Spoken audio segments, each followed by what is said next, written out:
Saber que mis 4 hijos rifaban mi presencia navideña como un castigo rompió el último hilo de mi paciencia. Soy Casilda, de 83 años, exarchivista de catastro. No sabían que la casa donde cenarían ya no era suya. Aquí, en Puerto Piedras, el aire siempre tiene un gusto a salitre y a pescado frito que se te mete en la garganta desde que amanece. Es un pueblo costero de casas de madera despintada por el viento marino y calles de arena donde la gente camina despacio, como si el calor les pesara en los hombros. A mí no me pesa. Llevo más de 8 décadas respirando este aire y todavía me mantengo firme, tan derecha como las palmeras que resisten las tormentas del Caribe. No necesito que nadie me compadezca, ni mucho menos que me carguen como si fuera un fardo de ropa vieja. Durante 40 años, trabajé en la oficina de catastro de la municipalidad. Vi pasar por mis manos las escrituras de cada terreno, de cada casa y de cada pedazo de playa de esta región. Sé quién heredó con trampas, quién pagó sus deudas con tierras y quiénes, por pura ignorancia, firmaron su propia ruina. Esa deformación profesional me enseñó a no dar nada por sentado y a leer siempre la letra chiquita de la vida. Por eso, cuando me jubilé, decidí quedarme en mi pequeña casita cerca del muelle, donde el ruido de las olas me arrulla por las noches, dejando la gran casona familiar de la colina, Villa Mar de Plata, vacía y silenciosa. Mis 4 hijos, por supuesto, pensaban que yo era una anciana inofensiva que solo sabía tejer y recordar el pasado. Javier, el mayor, se mudó a la capital y adoptó ese aire de suficiencia de la gente que cree que el dinero lo compra todo. Hugo, el segundo, se las da de intelectual y siempre me habla con una condescendencia que me revuelve el estómago. Claudio, el tercero, es un hombre gris que solo repite lo que su esposa, Mireya, le ordena. Y Samuel, el menor, mi bebé, de 34 años, es un vago profesional que todavía cree que el mundo le debe la vida por el simple hecho de existir. La tarde del primer martes de diciembre, el calor estaba insoportable. El ventilador de techo de mi sala apenas lograba mover el aire pesado cuando Samuel apareció por la puerta. Venía con su habitual sonrisa de conveniencia, esa que usa cuando necesita que su madre le resuelva la vida o le preste unos billetes para el tanque de gasolina. Se tiró en mi sillón de mimbre, se quejó del clima y me pidió un vaso de agua con hielo. Mientras yo estaba en la cocina, su teléfono celular, que había dejado sobre la mesa del comedor, empezó a vibrar con insistencia.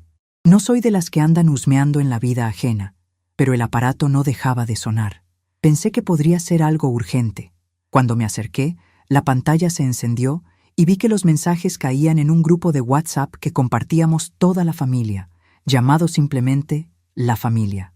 Lo que vi me congeló la sangre en las venas, pero no de tristeza, sino de una rabia fría y calculadora que hacía años no sentía.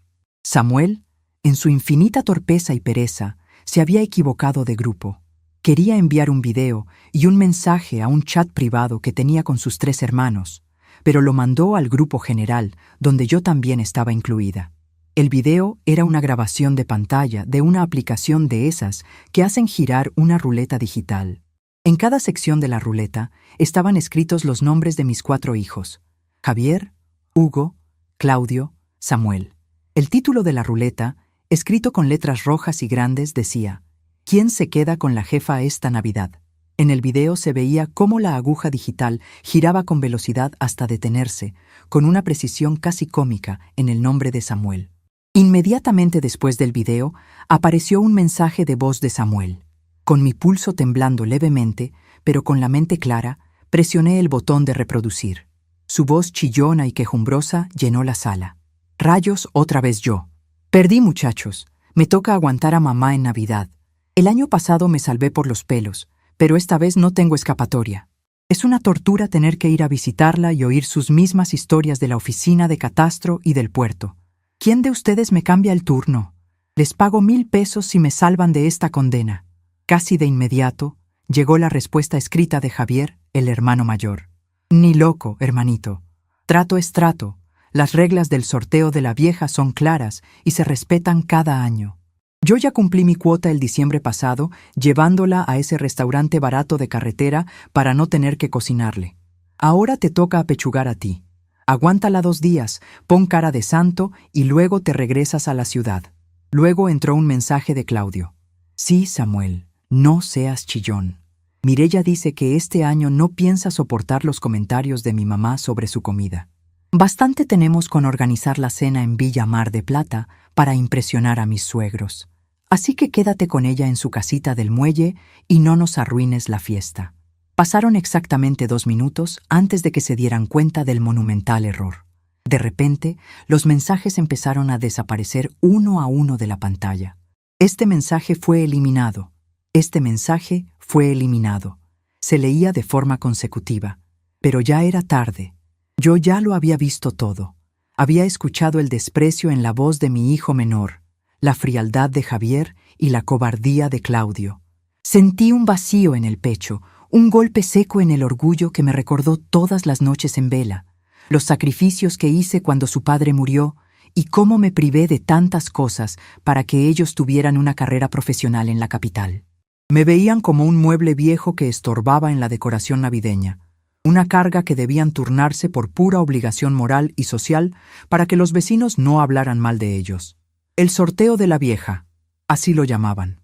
Cuando Samuel salió del baño, secándose las manos en su pantalón, me miró con una sonrisa nerviosa. Su teléfono seguía sobre la mesa. ¿Pasa algo, mamá? Te noto un poco seria, dijo, intentando disimular el pánico que seguramente ya le corría por el cuerpo tras darse cuenta de su error en el chat. No, mi amor, le respondí, forzando la sonrisa más dulce y maternal de mi repertorio, esa que usaba cuando quería que un contribuyente tramposo me firmara una declaración jurada sin sospechar nada. Solo pensaba en lo rápido que pasa el tiempo. Ya casi es Navidad. Ah, sí, claro, la Navidad, tartamudeó rascándose la nuca. Oye, mamá, sobre eso, estaba pensando que este año podríamos pasar la Nochebuena tú y yo solos aquí en tu casita. Algo tranquilo, ¿sabes? Así no te cansas viajando. Me parece una idea maravillosa, hijo, le dije, mirándolo fijamente a los ojos. Me encanta la tranquilidad de este lugar. Él suspiró aliviado, creyendo que su torpeza no había tenido consecuencias y que yo no había visto el teléfono. Se despidió poco después, prometiendo llamarme para coordinar los detalles de la cena de Nochebuena. En cuanto cerró la puerta de madera, me levanté del sillón. Apoyé mi mano derecha en el bastón con empuñadura de plata en forma de garza, que perteneció a mi abuelo. No porque no pudiera caminar sola, sino porque ese bastón me recordaba de dónde vengo, de una estirpe de mujeres que no se dejan pisotear por nadie. Me acerqué a mi viejo escritorio de madera de caoba, abrí el cajón inferior con una de las llaves de mi pesado llavero de bronce y saqué una carpeta azul marino. Era mi archivo personal, mi pequeño tesoro de datos que nadie más en este pueblo sabía que existía. Mis hijos creían que Villa Mar de Plata, la hermosa casona colonial que domina la colina más alta de Puerto Piedras, les pertenecía por herencia de su padre. Aurelio, mi difunto esposo, siempre fue un hombre de negocios descuidado. Cuando falleció, mis hijos asumieron que la propiedad pasaba automáticamente a sus manos y que yo solo tenía el derecho de habitarla. Lo que ellos nunca se molestaron en investigar, porque siempre me consideraron demasiado ignorante en asuntos legales, es que antes de casarme, mi padre me hizo firmar capitulaciones matrimoniales. La casa de la colina era un bien propio, registrado únicamente a mi nombre. Además, hace 5 años, cansada de ver cómo mis hijos se peleaban por ver quién se quedaría con la casa cuando yo muriera, decidí transferir la propiedad a un fideicomiso y a una sociedad de inversiones llamada Alianzas del Litoral. Para el mundo exterior, Alianzas del Litoral es una corporación administrada por un bufete de abogados de la capital. Nadie, absolutamente nadie, sabe que la única accionista y beneficiaria de esa sociedad soy yo, Casilda. Este año, Javier había decidido que la gran cena familiar de Navidad se haría en Villa Mar de Plata para impresionar a los adinerados padres de su nueva esposa. Como la casa estaba oficialmente bajo la administración de una agencia de alquileres vacacionales de lujo para generar ingresos de mantenimiento, Javier tuvo que hacer lo que cualquier cliente haría: entrar a la plataforma de Internet y reservar la propiedad para la semana de Navidad. Pagó una fortuna, $5,000, pensando que el dinero iba a parar a manos de unos empresarios extranjeros. Apreté el llavero de bronce en mi mano y sonreí con una ironía que me encendió la mirada.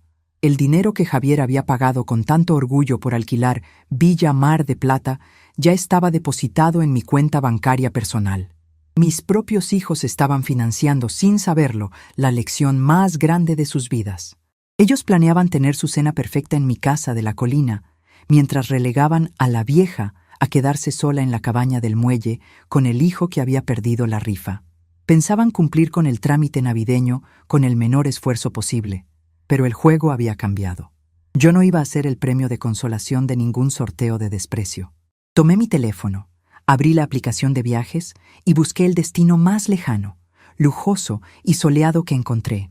Un resort de 5 estrellas frente al mar, con servicio todo incluido, donde el champán nunca se acaba y donde nadie me hablaría de obligaciones familiares ni de aguantar a una anciana. La reserva por 10 días costaba exactamente la mitad de lo que Javier había pagado por el alquiler de mi casa. Pagué la reserva con la tarjeta de la sociedad Alianzas del Litoral. Era un círculo perfecto de justicia poética. Que disfruten su cena de Navidad, muchachos. Susurré para mis adentros, mirando el retrato familiar que colgaba en la pared de la sala, donde mis 4 hijos posaban con sonrisas que ahora me parecían de plástico. Vamos a ver quién aguanta a quién cuando descubran dónde estoy. La noche empezó a caer sobre Puerto Piedras, y el rumor del mar contra las rocas del muelle ya no me pareció una queja, sino un aplauso silencioso para la tormenta que estaba por desatarse sobre mi familia. La vejez tiene una particularidad que los jóvenes, en su soberbia de creerse inmortales, no alcanzan a comprender. Te vuelve invisible. Para mis hijos, yo me había convertido en una especie de objeto doméstico de valor sentimental, pero de nula utilidad práctica. Un mueble viejo que estorba en la sala moderna, que hay que limpiar de vez en cuando para que no acumule polvo y del que hay que hacerse cargo por puro compromiso social. Cuando hablaban frente a mí, lo hacían con esa lentitud exasperante que se usa con los niños pequeños o con los enfermos mentales. Elevaban la voz, como si la arruga en mi frente hubiera tapado mis canales auditivos, y se comunicaban en una tercera persona hiriente. ¿Ya comió la jefa? ¿Le diste sus pastillas? Hay que ver quién la cuida el fin de semana. No se daban cuenta de que, detrás de mis ojos cansados y de mis manos que a veces tiemblan al sostener la taza de café, seguía estando la misma mujer que manejó el catastro de todo el puerto durante 4 décadas. La misma que sabía de memoria qué terreno colindaba con cuál, quién había falsificado una firma para quedarse con la parcela del vecino y cuántos metros de playa le habían robado al Estado las grandes cadenas hoteleras. Mi mente seguía siendo un archivo implacable, ordenado alfabéticamente y libre de polvo. Y esa invisibilidad que ellos me imponían como una condena, decidí transformarla en mi mayor herramienta de combate. El primer paso fue evaluar mis recursos. En mi época de archivista, aprendí que la información no es solo poder, es también el mejor escudo y la espada más afilada. Mis hijos creían que yo vivía de una pensión miserable que apenas me alcanzaba para comprar el pescado del día y pagar la luz de mi casita en el muelle. No tenían idea de las previsiones que tomé cuando enviudé de Aurelio. Él era un hombre de buen corazón, pero con una cabeza pésima para los negocios. Si por él hubiera sido, habríamos terminado en la calle 3 veces. Fui yo quien, con paciencia de hormiga, ordenó sus finanzas, cobró las deudas que otros daban por perdidas y, sobre todo, protegió la propiedad familiar. Villa Mar de Plata no era solo una casa grande en la colina, era el orgullo de mi padre, un constructor que levantó esas paredes de piedra y madera noble con la idea de que duraran 100 años. Cuando mis hijos empezaron a rondar la propiedad con ojos codiciosos, hablando de repartir la herencia en vida para financiar sus negocios absurdos y sus viajes al extranjero, tomé una decisión silenciosa. Fui a la capital, visité a mi antiguo colega de la universidad, el licenciado Mendoza, y constituimos la sociedad Alianzas del Litoral. Pusimos la casona bajo el amparo de un fideicomiso cerrado. Para el registro público, los dueños eran unos inversionistas anónimos representados por un bufete de abogados. Para la realidad, la dueña absoluta seguía siendo yo. Me senté frente a mi viejo escritorio de caoba y encendí la computadora que Samuel me había regalado hace 3 años, pensando que solo la usaría para ver recetas de cocina en internet o para mandar imágenes de piolines con bendiciones por las mañanas. Qué poco me conocían. Inicié sesión en la cuenta bancaria de la sociedad. Ahí estaban, $5,000 depositados por Javier para asegurar el alquiler de la villa durante la semana de Navidad. El concepto de la transferencia decía textualmente: reserva villa de lujo, familiares. Sentí una risa seca, como el crujir de las hojas secas bajo los pies, subir por mi garganta. Javier, el gran ejecutivo que siempre me miraba por encima del hombro y me daba discursos sobre el mercado financiero, le había pagado a su propia madre una fortuna para usar la casa de su propia infancia, creyendo que hacía negocios con un corporativo internacional. Miré el dinero reflejado en la pantalla. Esa cantidad representaba mucho más que unos cuantos números en una cuenta corriente. Era mi boleto de salida, mi declaración de independencia. Ellos habían organizado un sorteo para ver quién me aguantaba, como si yo fuera una peste que debían repartirse equitativamente. Pues bien, si el juego consistía en evitar a la vieja, yo les iba a dar el gusto de manera absoluta. No tendrían que turnarse, ni poner caras de circunstancias, ni soportar mis historias del catastro. El plan comenzó a dibujarse en mi cabeza con la precisión de un plano topográfico. No iba a confrontarlos con gritos ni con escenas teatrales. Las mujeres de mi familia no lloramos por el desprecio. Cobramos la factura con intereses. Primero, ingresé a la plataforma de la agencia de viajes que el mismo Javier me había enseñado a usar una vez, irónicamente, para que aprendiera a distraerme sola. Busqué un destino que estuviera lo suficientemente lejos como para que ningún viaje en carro pudiera alcanzarme, un lugar donde el invierno no existiera y donde el lujo fuera la norma, no la excepción. Encontré un hotel boutique en una isla privada del Caribe mexicano.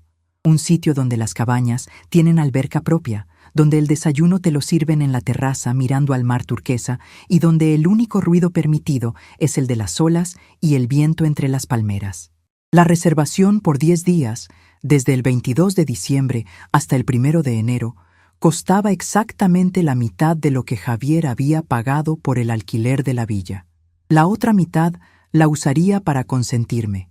Masajes, cenas de 3 tiempos preparadas por chefs internacionales y la mejor botella de champán que tuvieran en la cava para brindar a la medianoche del 24 de diciembre.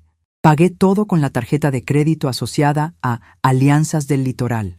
El sistema aprobó la transacción de inmediato. Al ver el mensaje de confirmación en mi correo electrónico, sentí que un peso de 20 años se me quitaba de encima. Luego, me encargué de los detalles logísticos. En un pueblo como Puerto Piedras, donde todos nos conocemos y el chisme corre más rápido que la marea, tenía que ser extremadamente cautelosa. Si alguien me veía empacar una maleta grande o tomar un taxi hacia el aeropuerto de la ciudad vecina, la noticia llegaría a oídos de mis hijos antes de que yo pudiera cruzar la frontera del estado. Llamé por teléfono a don Tomás, el encargado del mantenimiento de la casona de la colina. Tomás ha trabajado para mí desde que éramos jóvenes.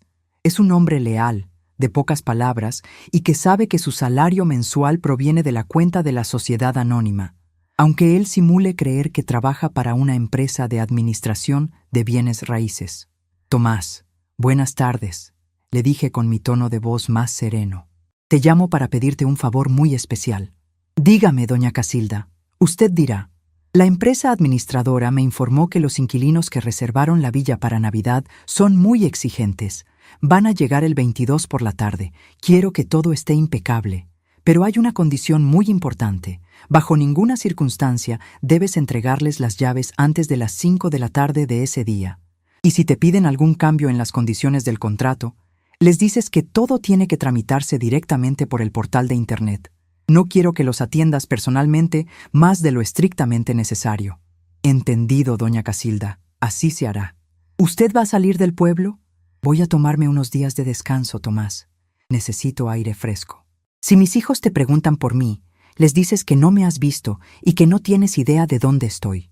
Es un asunto de negocios de la sociedad. No se preocupe, señora. Yo no sé nada de nada. Mi boca es un camposanto. Colgué el teléfono con una sensación de triunfo. Tomás no haría preguntas.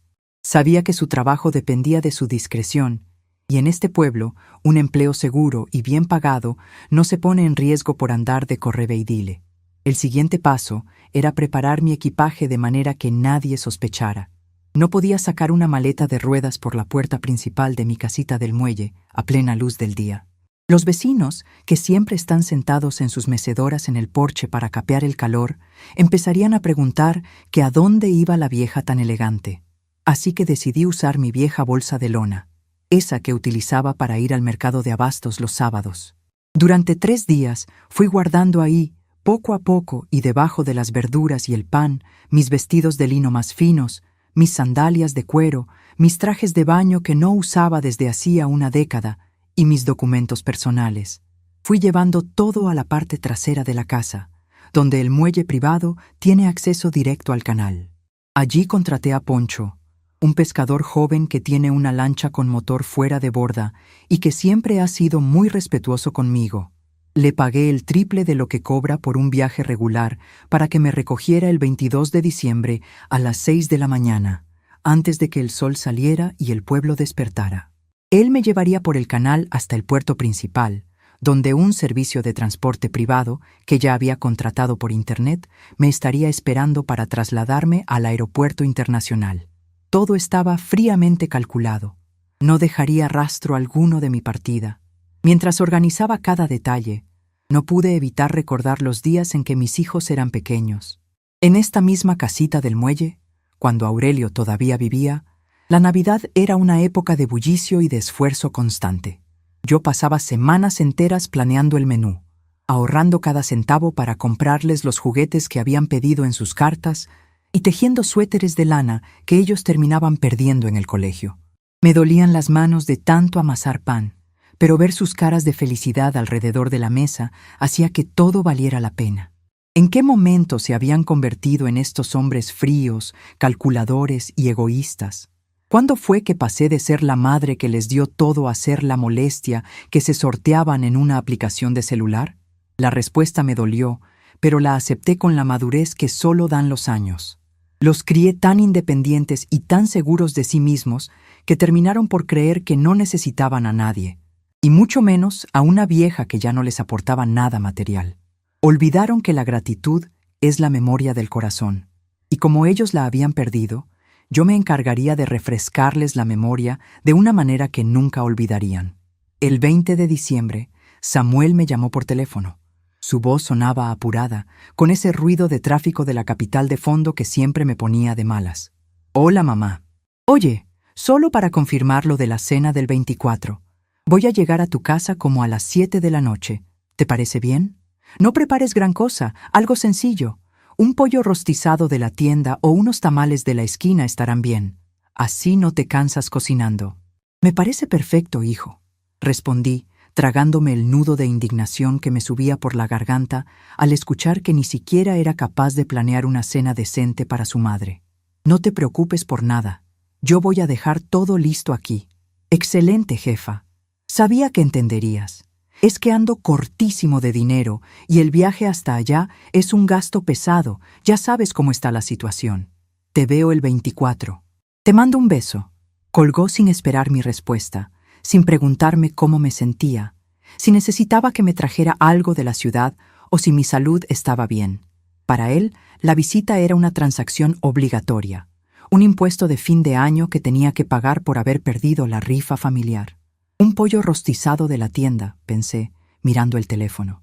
Ese era el valor que mi hijo menor le daba a la noche de Navidad con su madre. Sonreí, pero esta vez con una satisfacción profunda. Mientras él estuviera manejando por la carretera calurosa, quejándose del tráfico y maldiciendo su suerte por tener que pasar la noche con la vieja, yo estaría sentada en una palapa privada, con una copa de chardonnay helado en la mano, viendo el atardecer sobre el Caribe. La noche del 21 de diciembre no pude dormir bien. El ruido del mar contra los pilotes del muelle parecía llevar el ritmo de mis propios pensamientos. Me levanté de la cama, me puse mi bata de algodón y caminé por la casa a oscuras. Toqué los muebles, las fotografías que colgaban de las paredes de madera, los recuerdos de una vida entera dedicada a una familia que ahora me consideraba un estorbo. No sentía miedo, ni arrepentimiento. Sentía una fuerza nueva, una vitalidad que creía perdida desde el día en que me jubilé de la oficina de catastro. Ellos pensaban que el poder estaba en su juventud, en sus cuentas de banco y en sus carros modernos. No sabían que el verdadero poder reside en la libertad de no necesitar nada de nadie. Yo ya había cumplido con mi deber de madre. Los había alimentado, educado y apoyado en sus peores momentos. Ahora me tocaba a mí vivir bajo mis propias reglas. Me acerqué a la ventana y miré hacia la colina alta, donde las luces de Villa Mar de Plata brillaban en la distancia como estrellas artificiales. En unas horas, mis 4 hijos estarían allí, reunidos con sus familias, creyendo que eran los dueños del mundo y que habían resuelto el problema de la madre dejándola sola en el muelle con el hermano menor. No tenían idea de que la verdadera dueña de la casa, de su cena y de sus ilusiones estaba a punto de desaparecer de su mapa, dejándolos atrapados en su propia red de mentiras y arrogancia. La marea estaba subiendo en Puerto Piedras, y con ella se preparaba la retirada de una mujer que había decidido no volver a ser invisible nunca más. El reloj de pared de mi habitación marcaba las 5 de la mañana. La oscuridad todavía era espesa sobre Puerto Piedras, esa penumbra azulada y densa que precede al amanecer en el Caribe. No necesité que sonara ninguna alarma. Cuando una llega a los 83 años, el cuerpo desarrolla su propio horario, calibrado por décadas de despertarse a enfrentar la vida. Me senté en la orilla de la cama y apoyé los pies descalzos sobre las tablas de madera fría. Mis huesos no me dolían. Al contrario, los sentía ligeros, como si supieran que estábamos a punto de emprender una huida necesaria. Me vestí despacio, saboreando cada movimiento. Elegí mi mejor pantalón de lino blanco y una blusa de color azul claro, suave como el cielo de la tarde. Me calcé las sandalias de cuero que solo usaba para las ocasiones importantes y me peiné el cabello plateado en un rodete firme y prolijo. Al mirarme en el espejo del tocador, no vi a una anciana desamparada. Vi a la mujer que durante 40 años había desenredado los nudos más complejos del catastro municipal. Estaba lista para hacer mi propia auditoría de vida. Tomé la bolsa de lona que utilizaba para ir al mercado de abastos. Esta vez no llevaba verduras ni pan, sino mi pasaporte, mis tarjetas bancarias, unos cuantos vestidos finos y mi llavero de bronce. Caminé hacia el pequeño porche trasero, donde el canal de agua mansa golpeaba suavemente los pilotes de madera de la casa. El olor a salitre y a lodo marino estaba muy concentrado a esa hora. Exactamente a las 5:45, el murmullo amortiguado de un motor fuera de borda rompió el silencio de la madrugada. La lancha de Poncho se deslizó entre las sombras del canal como un pez silencioso. Él no llevaba luces encendidas para no levantar sospechas entre los vecinos que a esa hora todavía dormían con las ventanas abiertas para refrescar las casas. «Buenos días, doña Casilda», susurró el muchacho, extendiéndome una mano firme para ayudarme a subir a la embarcación.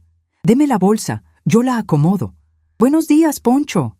«Vámonos antes de que el sol empiece a calentar la arena», le respondí, acomodándome en el asiento de madera. Poncho no hizo preguntas. En un pueblo pequeño, la discreción es una mercancía cara, y yo le había pagado lo suficiente como para comprar su silencio absoluto. La lancha comenzó a avanzar por el canal, alejándose del muelle.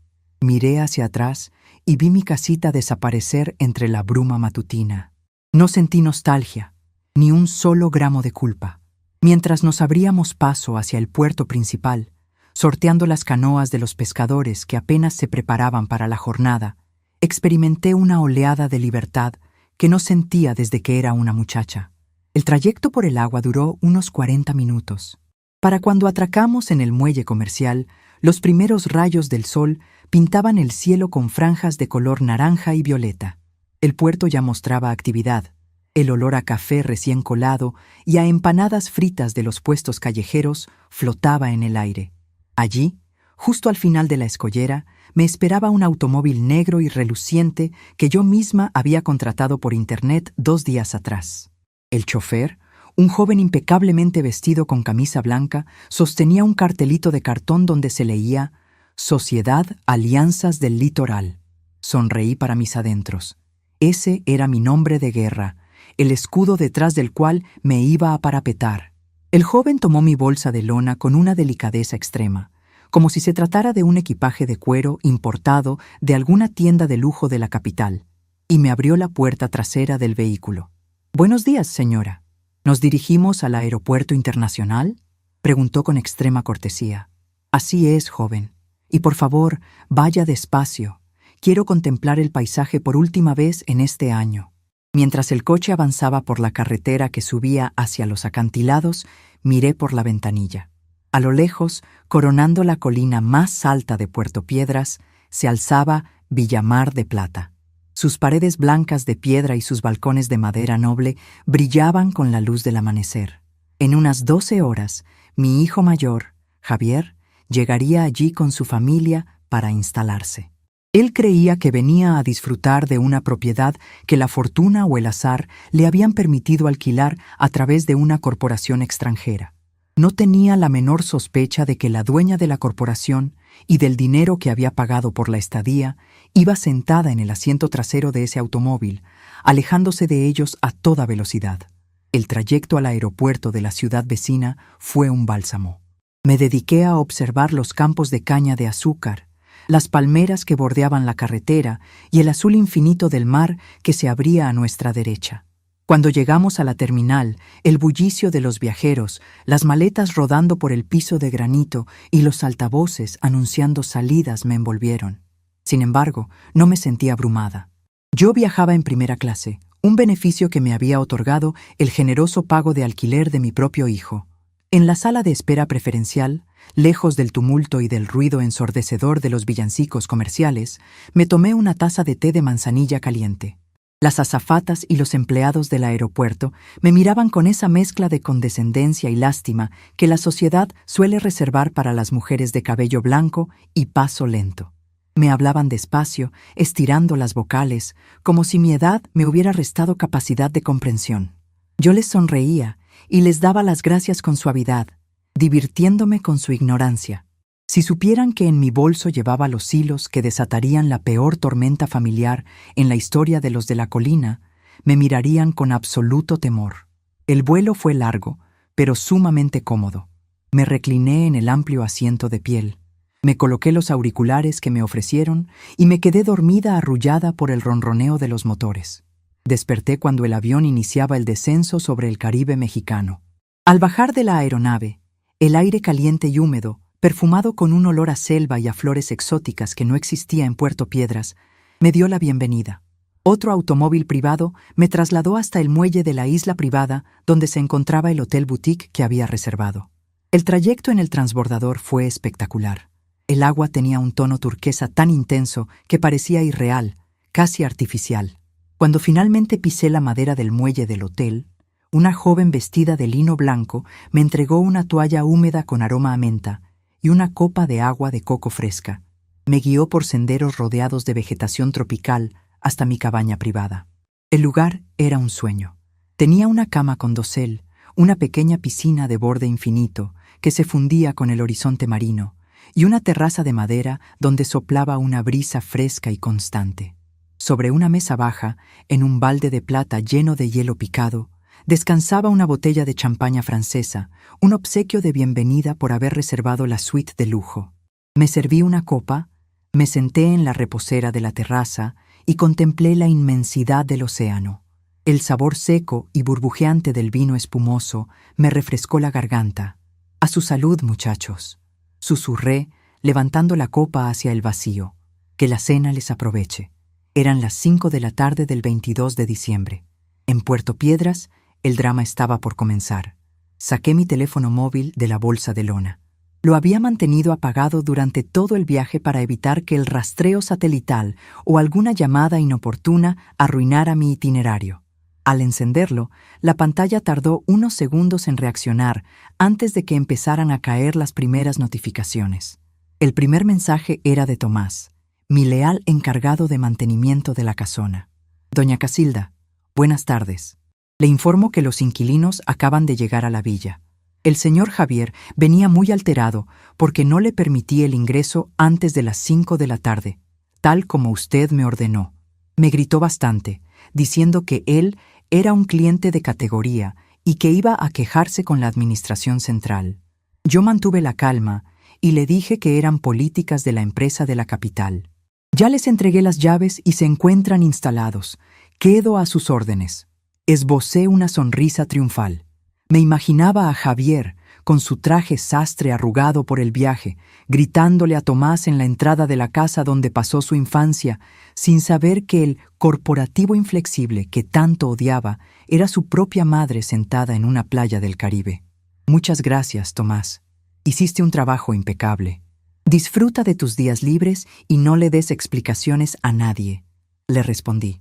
Pocos minutos después, el chat de WhatsApp La Familia comenzó a registrar actividad. No abrí la aplicación para que no aparecieran las marcas de lectura en azul, pero leí los mensajes directamente desde la pantalla de bloqueo de mi teléfono. Javier escribió un mensaje largo y cargado de rabia. Por fin pudimos entrar a la propiedad. ¡Qué falta de respeto de la agencia de alquileres! El tipo que cuida la casa, que por cierto se parece muchísimo al viejo Tomás que trabajaba para mi papá, se portó como un burócrata nefasto. Nos tuvo parados bajo el sol casi 1 hora porque la reserva decía que el ingreso era a las 5 en punto. Voy a poner una queja formal y a exigir que nos devuelvan parte del dinero. El servicio en este país es una basura. Hugo le respondió casi de inmediato. Ya estás ahí, Javier. No hagas una tormenta en un vaso de agua. La casa se ve espectacular en las fotos que mandaste. Nosotros salimos mañana temprano para allá. ¿Hablaste con mamá? Hay que avisarle a Samuel que pase a recogerla o que se ponga de acuerdo con ella para la cena del 24. Javier contestó con desinterés. No he tenido tiempo de llamarla. Que se encargue Samuel. Para eso perdió el sorteo. Bastante tengo yo con lidiar con los suegros y con la cena que contrató Mireya. Samuel tiene que apechugar con la vieja en la casita del muelle. Ese fue el trato. Apagué la pantalla del teléfono y la dejé sobre la mesa de madera. La frialdad de sus palabras ya no me lastimaba. El dolor se había transformado en un combustible limpio y eficiente que alimentaba mi resolución. Me dediqué a disfrutar de la cena que me llevaron a la cabaña. Un filete de pescado fresco con costra de almendras y una ensalada de mangos que sabía a gloria. Dormí esa noche con el arrullo de las olas del Caribe, un sonido mucho más suave y pacífico que el oleaje fuerte de Puerto Piedras. Durante el 23 de diciembre, me mantuve completamente al margen de sus vidas. Pasé el día en el spa del hotel, donde me aplicaron un tratamiento con lodo marino y piedras calientes que me quitó toda la tensión acumulada en la espalda. Por la tarde, di un paseo por la orilla de la playa, dejando que el agua templada me bañara las piernas. De vez en cuando, encendía el teléfono solo para observar la dinámica del chat familiar. Mis hijos estaban sumergidos en su propio universo de apariencias. Hugo y Claudio ya habían llegado a Villa Mar de Plata con sus respectivas esposas e hijos. Subían fotos de los adolescentes bañándose en la piscina, de los adultos brindando con copas de vino tinto en la terraza y de las mesas decoradas con manteles de lino y velas doradas. Todo era una puesta en escena perfecta para aparentar la felicidad familiar que no existía. «Esto es vivir», escribió Mireya, la esposa de Claudio, en una de las fotos. «Qué bueno que decidimos alquilar este lugar en vez de tener que ir a meternos a esa casita calurosa del muelle de la suegra. Aquí los niños tienen espacio y nosotros no tenemos que estar escuchando las mismas historias de siempre». «Tienes toda la razón, amor», le contestó Claudio. «La verdad es que es un alivio. Samuel se sacrificó por el equipo este año». Al leer eso, solté una carcajada que espantó a un par de gaviotas que descansaban en la arena cerca de mí. «Un alivio», decían. Estaban disfrutando del lujo que yo les proporcionaba con el dinero que ellos mismos me habían pagado, mientras se burlaban de mi hogar y de mi persona. La soberbia es un velo muy grueso que no les dejaba ver la realidad que tenían frente a sus narices. El 24 de diciembre amaneció con un cielo despejado y un sol radiante. En el resort se respiraba un ambiente de fiesta tranquila. Yo me preparé para el gran final de mi plan con la misma meticulosidad con la que archivaba los expedientes más antiguos del municipio. Sabía que Samuel saldría de la tarde del 24 de diciembre cayó sobre el Caribe mexicano con una delicadeza que casi me hizo olvidar los años de calor sofocante y polvo que arrastré en la oficina de catastro. El sol se ocultaba detrás de las palmeras, tiñendo el agua de un tono violeta tan profundo que parecía pintado al óleo. Me encontraba sentada en la terraza de mi cabaña privada, con los pies descalzos sobre la madera pulida y una copa de champaña helada entre las manos. El viento traía un aroma limpio, una mezcla de sal, flores húmedas y libertad. A mis 83 años, descubrí que la paz no es la ausencia de ruido, sino la certeza de que nadie puede hacerte daño si tú no lo permites. Sobre la mesa de centro, mi teléfono móvil empezó a vibrar. Era una vibración constante, sorda, como el zumbido de un insecto atrapado en un frasco de vidrio. No tuve necesidad de mirar la pantalla para saber quién era. El reloj marcaba las 7:15 de la noche. En Puerto Piedras, la oscuridad ya debía haber borrado el horizonte del muelle, y Samuel, mi hijo menor, debía estar parado frente a la puerta de mi casita, con su cara de pocos amigos y un pollo rostizado frío entre las manos, preguntándose por qué la vieja no le abría la puerta. Decidí no contestar de inmediato. Me tomé un sorbo lento de champaña, dejando que las burbujas me hicieran cosquillas en la garganta, y esperé. Sabía perfectamente cómo funcionaba la mente de mis hijos. Al principio, Samuel pensaría que yo me había quedado dormida o que estaba con alguna vecina chismeando sobre los últimos chismes del pueblo. Luego vendría la molestia, esa indignación tan suya de sentir que su valioso tiempo estaba siendo desperdiciado por culpa de una anciana descuidada. A las 7:30, las notificaciones del chat familiar comenzaron a caer como una catarata de agua sucia. Abrí la aplicación, pero mantuve las confirmaciones de lectura apagadas. Quería saborear cada palabra, cada muestra de su verdadera naturaleza antes de tirar de la cuerda. ¿Alguien sabe dónde está mamá?, escribió Samuel en el grupo general. Llevo media hora tocando la puerta de su casa y nadie contesta. El carro de la vecina de enfrente no está, así que no puedo preguntarle a nadie. Traigo la cena y esto está completamente a oscuras. Qué relajo con la jefa, de veras. Javier respondió 5 minutos después, seguramente con una copa de vino fino en la mano, sentado en la terraza de mi propia casona en la colina. No empieces con tus dramas, Samuel. Búscala bien. A lo mejor se fue a la iglesia a rezar el rosario o se quedó dormida con el ventilador encendido. Ya sabes cómo es de distraída a su edad. Déjale la cena en el porche y regrésate si quieres, pero no nos arruines la noche a nosotros acá arriba. No está en la iglesia, Javier, insistió Samuel, y por el tono de su redacción noté que el nerviosismo empezaba a ganarle a la flojera. El templo cerró hace 1 hora. Además, la ventana de la cocina está entornada y no se oye el ruido del ventilador. Todo está en un silencio que da miedo. Llamé a su teléfono y suena apagado. Esto no es normal. Hugo, el intelectual de la familia, decidió aportar su dosis de superioridad. A ver, mantengamos la calma. No hay que ser trágicos. Mamá tiene 83 años, pero no sufre de demencia senil. Lo más probable es que se haya ido a pasar la noche con alguna de sus amigas del sindicato de jubilados para no tener que aguantar la humedad del muelle. Samuel, fíjate si la llave de repuesto está debajo de la maceta de helechos. Entra y revisa si dejó alguna nota. Pasaron 10 minutos de silencio en el chat. Me imaginaba a Samuel agachándose con dificultad, maldiciendo entre dientes mientras buscaba la llave de bronce bajo la tierra húmeda de mis plantas. «Ya entré», escribió finalmente Samuel. «Muchachos, esto está muy raro. La casa está demasiado ordenada, incluso para ella. No hay platos sucios, la cama está perfectamente tendida y su vieja bolsa de lona no está en el perchero. Fui a revisar su closet. Falta su vestido azul, el de lino que tanto cuida, y sus sandalias de salir. Tampoco está su monedero de cuero sobre la cómoda. ¿Estás seguro?», preguntó Claudio, sumándose a la conversación. «¿No habrá tenido una emergencia médica y se la llevaron al hospital del puerto?» «Llamé al hospital de la Cruz Roja», respondió Samuel. «No tienen registrada a ninguna Casilda. Fui a hablar con el viejo Poncho, el que tiene la lancha en el canal trasero, pero su esposa me dijo que él salió a pescar desde temprano y no ha regresado. Muchachos, estoy empezando a preocuparme de verdad. ¿Y si le pasó algo malo en el muelle?» En la casona de la colina, la fiesta perfecta de Javier debía estar empezando a cuartearse. Me imaginaba a las esposas de mis hijos, en especial a Mireya, con sus vestidos caros y sus sonrisas fingidas, quejándose de que la vieja les estaba amargando la cena con sus desapariciones misteriosas. «Típico de tu madre», le diría Mireya a Claudio al oído, siempre buscando ser el centro de atención. Decidí que el escenario estaba listo. La tensión era la adecuada, y mis 4 hijos estaban lo suficientemente incómodos como para que el golpe tuviera el máximo impacto.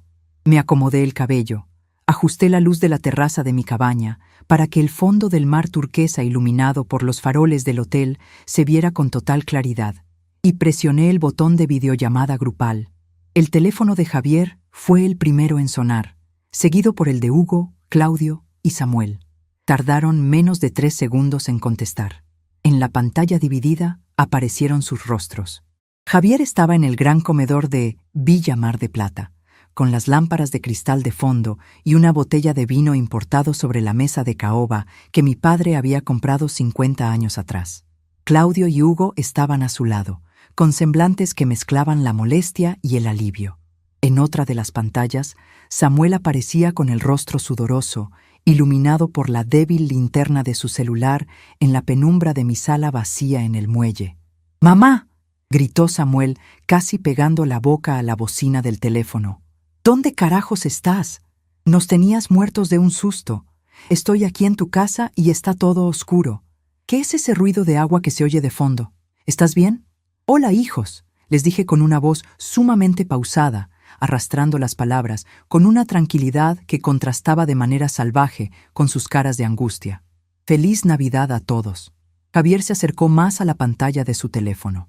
Sus ojos, siempre astutos para los negocios pero ciegos para lo esencial, se entrecerraron al observar el entorno que me rodeaba. Detrás de mí, las hojas de una palmera se mecían suavemente con la brisa templada y las luces subacuáticas de la alberca privada reflejaban destellos de color azul brillante sobre el techo de palma de mi cabaña. «¿Mamá? ¿Dónde estás?», preguntó Javier, y por primera vez en muchos años escuché un tono de verdadera desconcierto en su voz. «Ese no es el muelle de Puerto Piedras. ¿Qué es ese lugar? ¿Quién te llevó ahí?» «Estoy en un sitio maravilloso, hijo», respondí, levantando mi copa de champaña hacia la cámara para hacer un brindis silencioso. «Un hotel boutique precioso en una isla privada del Caribe. El servicio es de primera clase, el clima es perfecto y la comida es deliciosa. No he tenido que cocinar ni un solo tamal, ni limpiar un solo plato». Un silencio pesado, denso como la neblina del puerto, se apoderó de la llamada. Los rostros de mis 4 hijos se congelaron en la pantalla. Hugo se acomodó los lentes, incrédulo. Claudio miró hacia los lados, buscando la complicidad de su esposa. Samuel se quedó con la boca abierta en medio de mi sala a oscuras, y Javier empezó a ponerse de un color rojo que delataba la rabia que empezaba a hervirle en la sangre. «¿Una isla privada?», tartamudeó Hugo. «¿Cómo que estás en una isla? ¿Con qué dinero pagaste eso, mamá? Tu pensión de la oficina de catastro no te alcanza ni para pagar el pasaje de autobús a la capital, mucho menos para un hotel de lujo. ¿Quién te está pagando ese viaje? ¿Acaso caíste en una estafa de esas de internet?» «Nadie me está estafando, Hugo», les dije, regalándoles la sonrisa más dulce de mi repertorio. Esa misma sonrisa que usaba cuando descubría que un terrateniente adinerado había querido registrar una playa pública como terreno ejidal. Todo está pagado con dinero limpio, constante y sonante.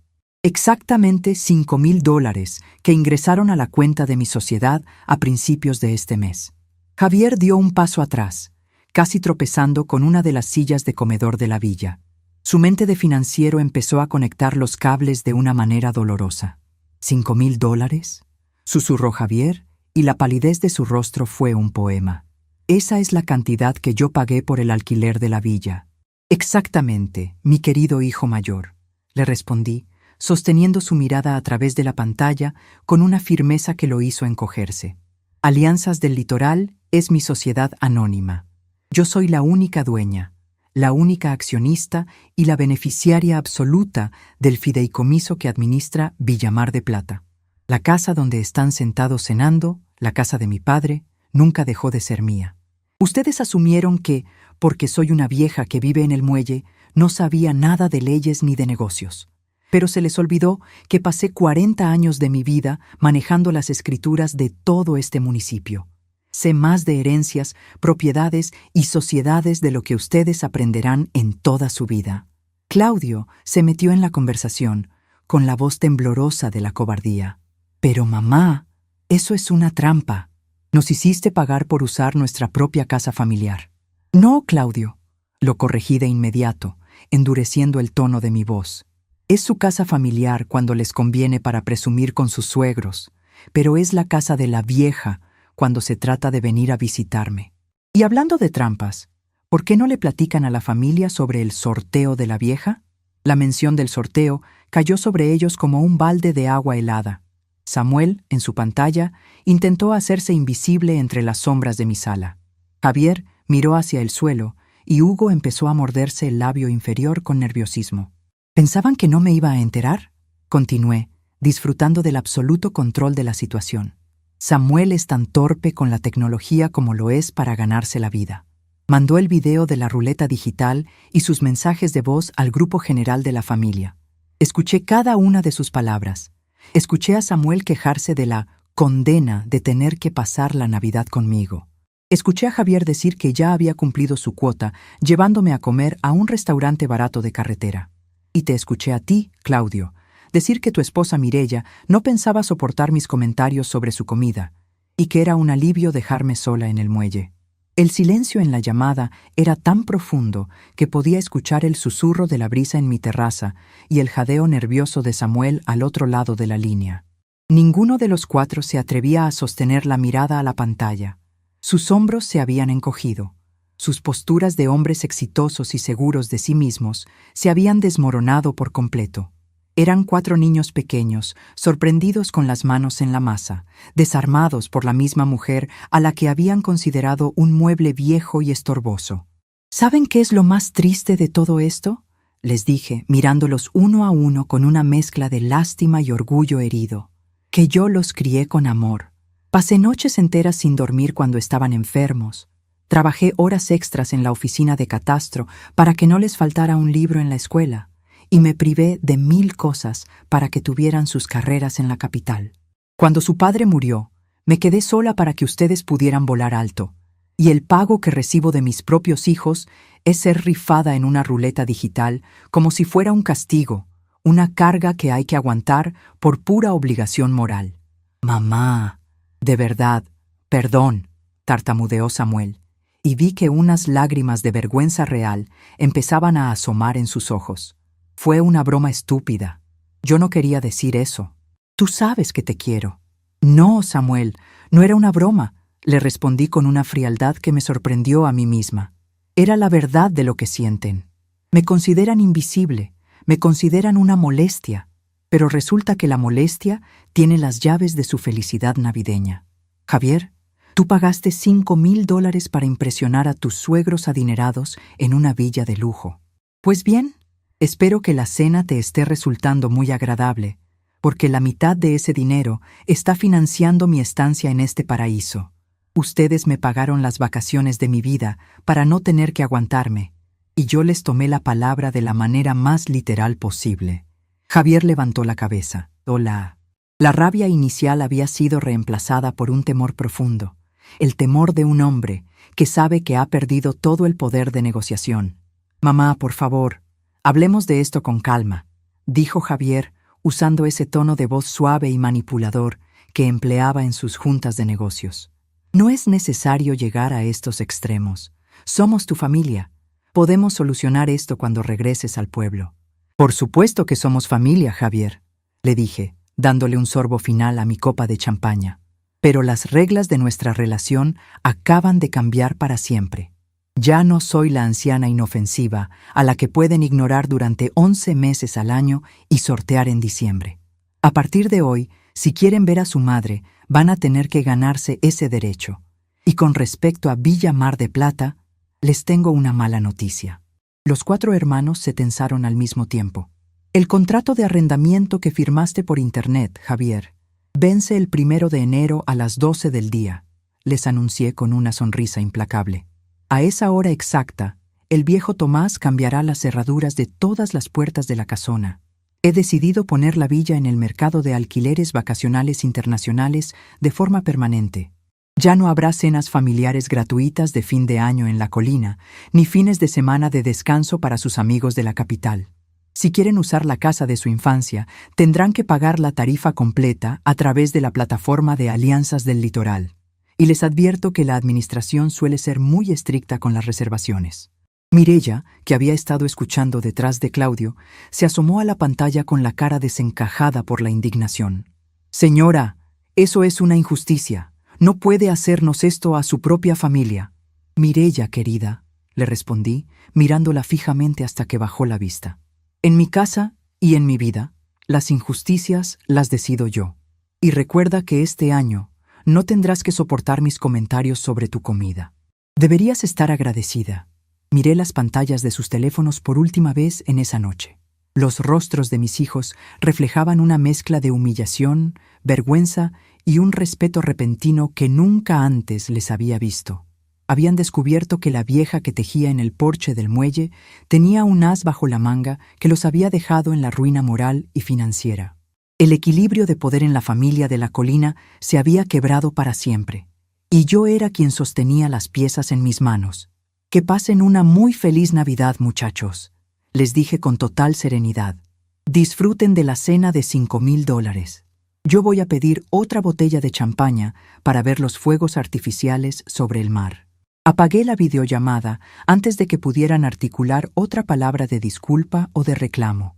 Dejé el teléfono sobre la mesa de madera, boca abajo, decidido a no volver a mirarlo hasta que el año nuevo comenzara. Me recosté en la reposera, cerré los ojos y respiré hondo el aire cálido de la noche tropical. El sonido de las olas del Caribe rompiendo con suavidad contra la arena de la isla privada era el único murmullo que necesitaba para arrullar mi victoria. En Puerto Piedras, la tormenta familiar apenas comenzaba, pero aquí, bajo las estrellas del sur, el cielo estaba completamente despejado para mí.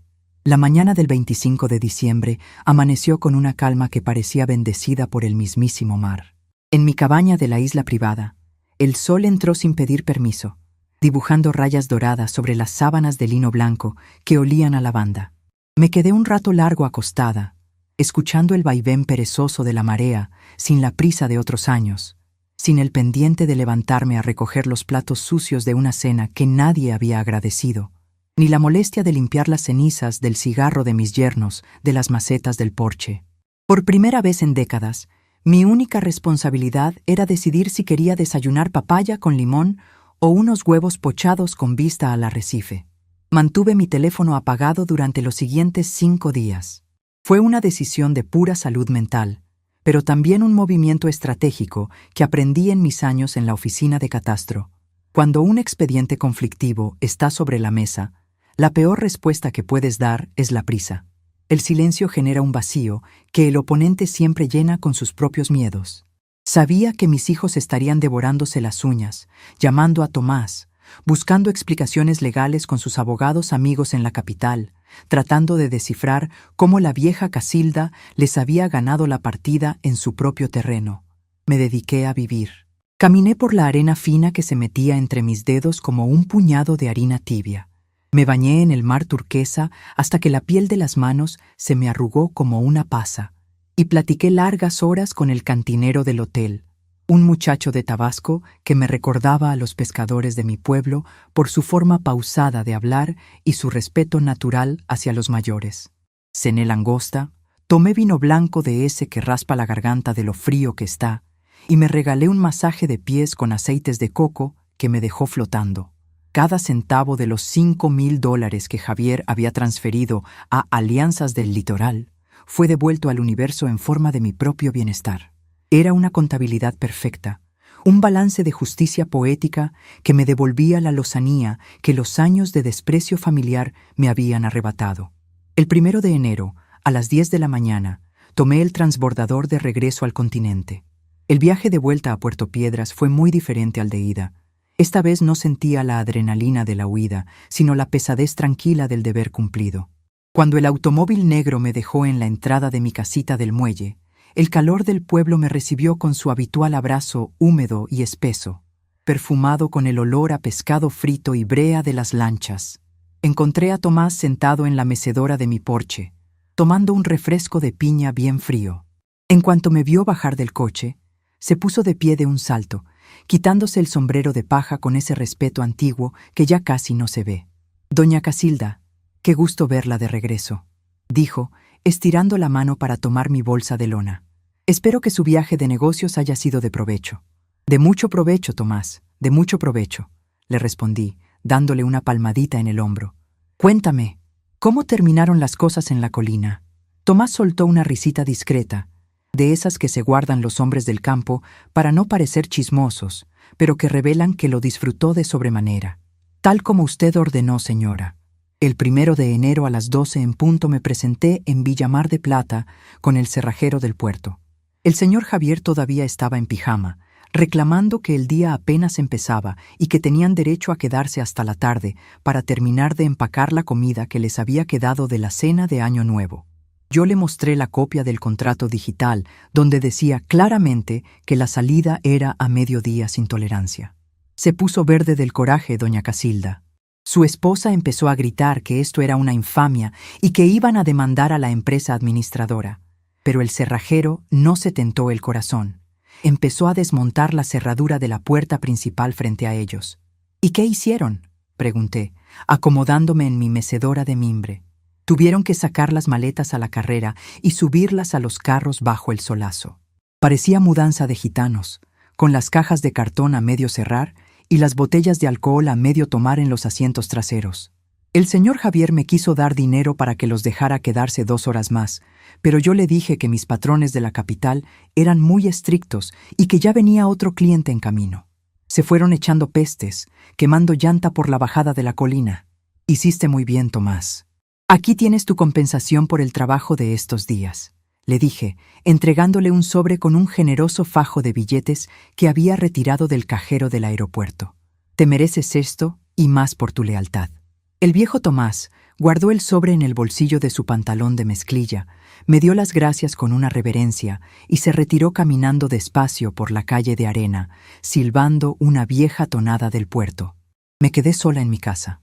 Entré, abrí las ventanas para que el aire del mar barriera el encierro de 10 días y puse a calentar agua para prepararme un café de olla con un toque de canela. Sabía que no pasaría mucho tiempo antes de que cayera la primera visita. No me equivoqué. El agua apenas empezaba a hervir cuando escuché el motor de un carro detenerse frente a mi puerta de madera despintada. Era Samuel.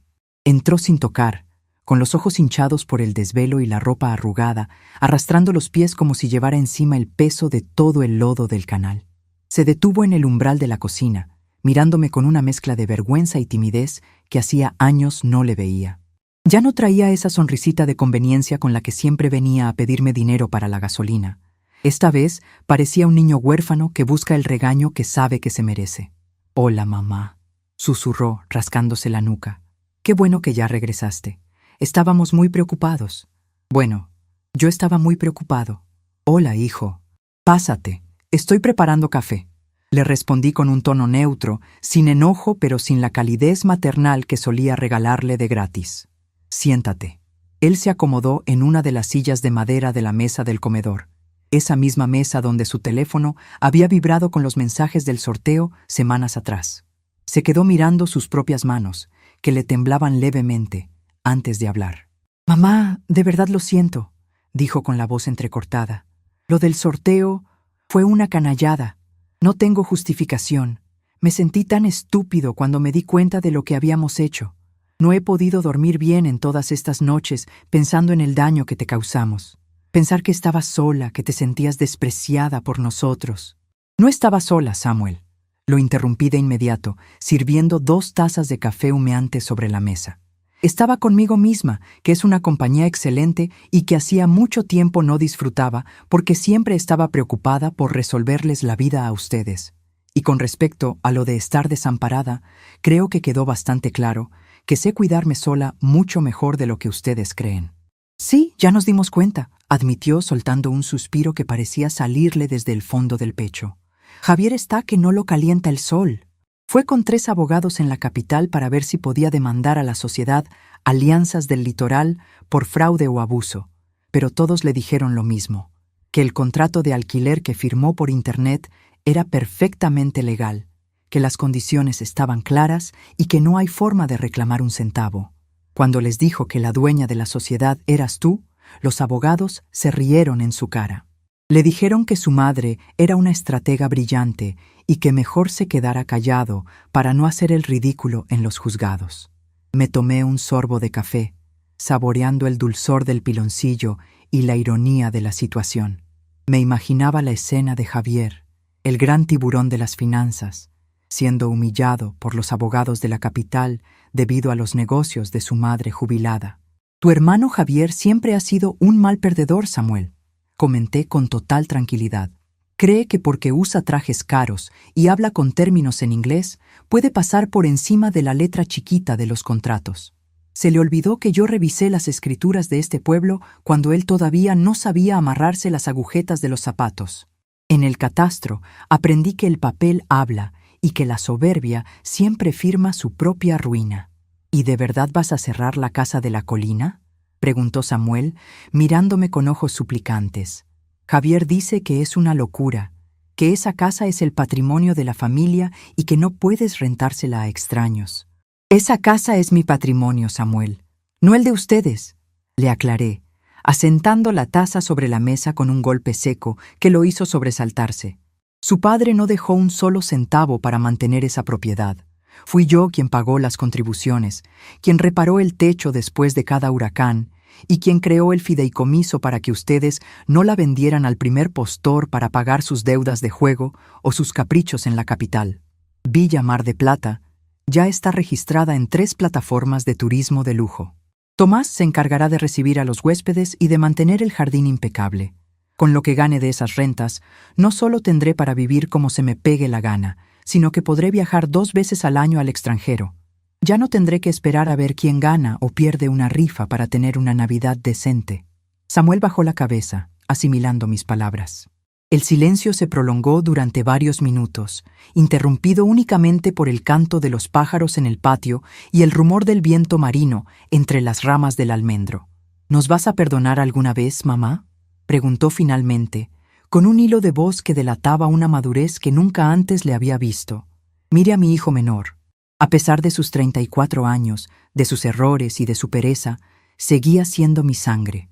Pero el amor de una madre no puede ser una licencia para el abuso.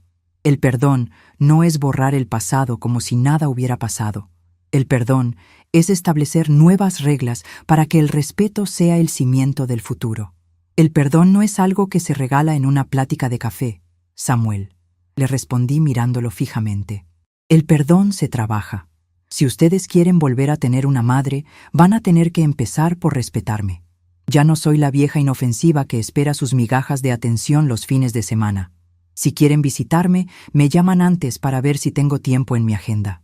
Si quieren pasar la Navidad conmigo, tendrán que ganarse el derecho, demostrando que de verdad valoran mi presencia, no haciendo sorteos de desprecio en sus celulares. Las puertas de esta casita del muelle siempre estarán abiertas para los hijos que vengan con el corazón limpio. Para los que vengan por compromiso o por interés, las cerraduras ya fueron cambiadas de forma definitiva. Samuel asintió en silencio. Se terminó su café de un trago y se puso de pie. Se acercó a mí y por primera vez en muchos años me dio un abrazo apretado, un abrazo que no olía a prisa ni a trámite, sino a un arrepentimiento sincero y doloroso. Lo sostuve con fuerza durante unos segundos, recordándole con ese gesto que sigo siendo su madre, pero una madre que ya no se deja pisotear por nadie. «Te quiero, mamá», dijo antes de salir por la puerta. «Voy a hablar con mis hermanos. Creo que todos necesitamos entender muchas cosas. Me parece una excelente idea, hijo. Que tengan un buen viaje de regreso a la capital». Cuando su carro se alejó por la calle de arena, me quedé sola en el porche, contemplando el horizonte donde el cielo se unía con el mar en una línea perfecta. Sentí una paz profunda, una satisfacción que me llenaba el pecho, como el aire fresco de la marea alta. La noticia de lo sucedido en la colina corrió por Puerto Piedras más rápido que el viento de un temporal. En los días siguientes, Cuando salía a comprar el pescado al muelle o a caminar por la plaza principal, la gente me miraba con un respeto diferente. Los viejos del pueblo, esos que solían sentarse en las bancas a quejarse de la ingratitud de sus hijos, me saludaban con sombrerazos y sonrisas de complicidad. Se corrió el rumor de que la exarchivista de Catastro les había dado una lección de leyes y de dignidad a sus adinerados hijos de la capital, y esa historia se convirtió en una especie de leyenda local, un ejemplo de que la vejez no tiene por qué ser sinónimo de derrota ni de sumisión. Mis otros 3 hijos tardaron más tiempo en reaccionar. Javier intentó mandarme correos electrónicos formales a través de sus asistentes, queriendo negociar el uso de la villa para las vacaciones de Semana Santa, pero yo simplemente le respondí con el enlace de la plataforma de alquileres, recordándole que la tarifa para familiares tenía un recargo del 10% por gastos de administración. Hugo y Claudio me enviaron mensajes individuales para Año Nuevo, redactados con una cortesía forzada que delataba su incomodidad, pero que al menos ya no contenía ese tono paternalista y burlón con el que solían hablarme. Sabían que un solo desliz de su parte significaría el cierre definitivo de mis canales de comunicación. La transformación en mi vida fue completa. Dejé de tejer suéteres que nadie usaba y empecé a tomar clases de pintura acuarela por internet. Utilicé parte de los ingresos de las primeras rentas de la villa para remodelar el porche trasero de mi casita del muelle, construyendo una terraza de madera fina donde ahora me siento por las tardes a pintar los atardeceres del puerto mientras disfruto de una copa de buen vino. Mi vida ya no gira en torno a las llamadas telefónicas que nunca llegaban o a las visitas dominicales que se hacían por pura obligación. Ahora gira en torno a mis propios deseos, a mis lecturas, a mis paseos por la playa y a la administración de mi pequeña pero eficiente corporación Alianzas del Litoral. A veces, por las noches, cuando el ruido de las olas contra los pilotes del muelle es más fuerte, miro el retrato familiar que sigue colgado en la pared de mi sala. Ya no veo esa imagen con la tristeza o la nostalgia de la madre abandonada. La veo con el orgullo de la mujer que supo defender su territorio y su dignidad en el momento justo. Les di a mis hijos la lección más grande de sus vidas. Les enseñé que el respeto no se hereda ni se compra con dinero. El respeto se gana con congruencia y con amor verdadero. Tengo 83 años y sé que me quedan menos abriles por vivir de los que ya dejé atrás en el camino. Pero los años que me queden los viviré de pie, con la frente en alto y el bastón de plata firme en la mano, siendo la dueña absoluta de mi propio destino. La marea de Puerto Piedras seguirá subiendo y bajando cada día, pero yo ya encontré mi propio puerto seguro, un lugar donde el sorteo de la vieja quedó sepultado para siempre bajo la arena del olvido, y donde la vieja Casilda gobierna su propio reino con la sabiduría implacable de quien aprendió a leer la letra chiquita de la existencia.